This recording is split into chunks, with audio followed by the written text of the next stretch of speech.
Pada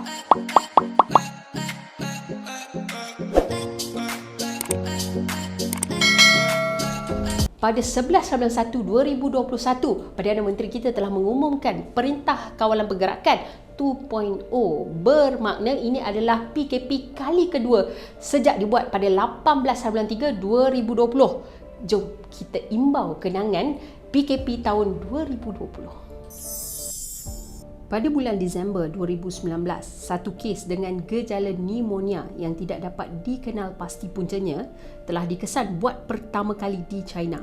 Kebanyakan kes yang direkodkan melibatkan pemilik dan pekerja di sebuah pasar borong makan basah di bandar Wuhan. Beberapa sampel dari pasar tersebut telah diuji positif virus SARS yang kemudiannya dikenali sebagai COVID-19. Pasar borong ini telah dikenal pasti sebagai pusat wabak ini mula tersebar dan telah ditutup pada 19 Januari 2020 untuk menjalankan kerja-kerja pembasmian kuman. Dalam masa 100 hari dari tarikh 1 Disember 2019, lebih 1.4 juta kes positif dikesan di seluruh dunia. Malaysia adalah antara negara terawal yang merekodkan kes COVID-19. Kes pertama melibatkan warga negara Malaysia dikesan pada 23 Januari 2020. Pada 30 Januari 2020, pihak Organisasi Kesihatan Dunia WHO telah mengisytiharkan darurat kesihatan global. Sehingga April 2020, sebanyak 92% negara telah mengambil langkah membendung wabak ini dengan melaksanakan lockdown, termasuklah Malaysia. Pada 16 Mac 2020, jam 10 malam, Perdana Menteri Malaysia Tan Sri Muhyiddin Yassin secara rasminya mengisytiharkan Perintah Kawalan Pergerakan PKP di bawah Akta Pencegahan dan Pengawalan Penyakit Berjangkit 1988 dan Akta Polis 1967. Fasa pertama PKP di Malaysia ini bermula pada 18 Mac hingga 31 Mac 2020. Tempoh PKP ini kemudiannya disambung setiap 2 minggu berikutnya dan berakhir pada 12 Mei 2020. Mesti ramai yang berdebar-debar menunggu pengumuman Perdana Menteri kita aka Abah kan? Fasa seterusnya digantikan dengan fasa Perintah Kawalan Pergerakan bersyarat PKP-B pada 13 Mei sehingga 9 Jun 2020 dan fasa Perintah Kawalan Pergerakan Pemulihan PKP-P pada 10 Jun hingga 31 Ogos 2020. Lepas PKP diumumkan hari itu, ramai yang buat pembelian panik. Risau makanan tak cukup, risau stok diapers dan susu anak tak cukup. Bila tengok orang beli tisu tandas, kita pun nak beli tisu tandas, padahal rata-rata orang Malaysia guna bilik air. Tiba-tiba semuanya jadi penting dan wajib dia beli sampai kosong rak barang. Entah berapa ramai yang kecewa sebab gagal beli roti Gardenia sampai ada kedai terpaksa hadkan pembelian kepada 2 bungkus sahaja setiap orang. Tak cukup beli makanan kat kedai, beli secara online pula dengan Foodpanda dan Grab. Tiap-tiap hari ada delivery. Bukan setakat makanan je, katil, almari dan kerusi pun banyak. Maklumlah banyak masa untuk dekor rumah. Hari ni pos laju, esok Shopee, lusa Ninja Van pula. Terima kasih kepada semua abang delivery. Penat hantar jumlah barang yang banyak. Penat dekor rumah, perut pula lapar. Kita pun cubalah masak. Aduh, tak ada bakat pula. Tapi jangan risau. Kalau nak tengok rakan senasib, pergi ke FB page Masak Apa Tak Jadi Hari Ni. Yes, kita tak kesorangan. Apa-apa pun kita patut bangga sebab sekurang-kurangnya ada usaha untuk cuba masak. Manalah tahu mungkin suatu hari nanti boleh buat YouTube channel macam Sugu Pavitra. Tapi kan, dalam keseronokan kita duduk di rumah mencuba benda-benda baru, ramai yang terkesan teruk akibat wabak ini. Ada yang kena potong gaji, ada yang kena buang kerja, lagi-lagi yang bekerja dalam sektor pelancongan. Perniagaan pun banyak ditutup.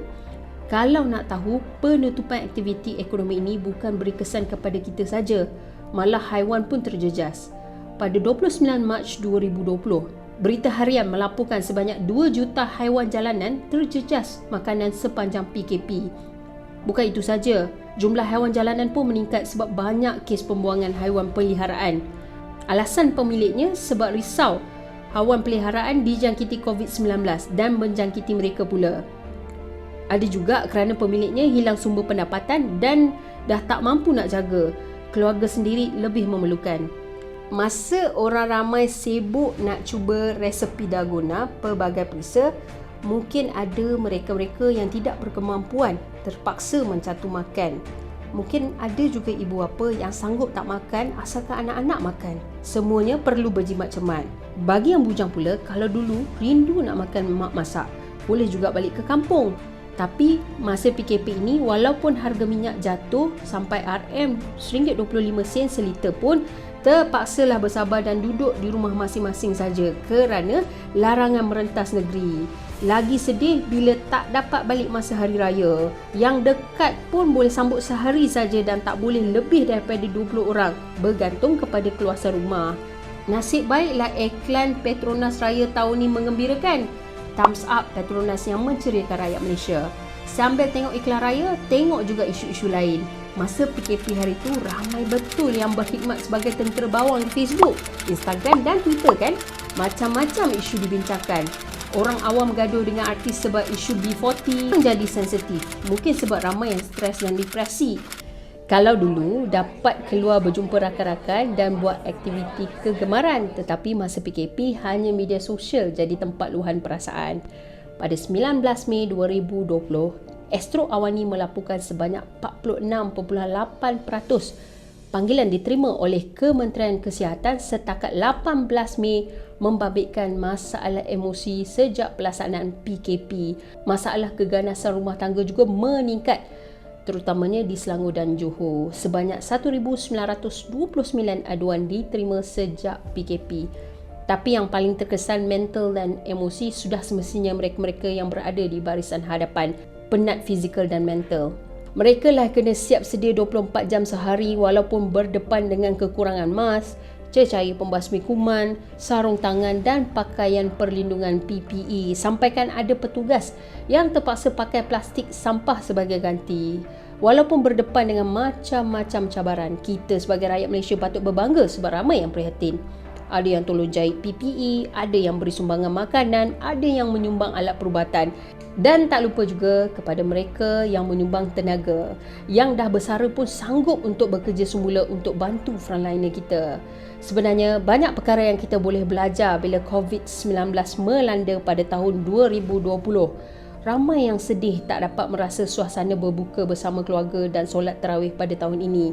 Tetapi hikmahnya, ada yang pertama kali dapat menjadi imam kepada anak dan isteri. Kalau sebelum ini majlis kahwin atau kenduri selalunya diadakan secara besar-besaran, dalam tempoh PKP ini kita berjaya untuk buat secara bersederhana dan dapat elakkan pembaziran. Kalau dulu mungkin ada yang kurang ambil tahu tentang pelajaran anak di sekolah sebab sibuk bekerja, tapi sekarang mesti ramai ibu bapa yang lebih faham situasi anak belajar dan selalu bantu memotivasikan anak-anak mereka. Namun demikian, sekali lagi negara kita telah diuji apabila terdapat kenaikan kes sejak hujung tahun 2020. Kini kita sekali lagi terpaksa melawan COVID.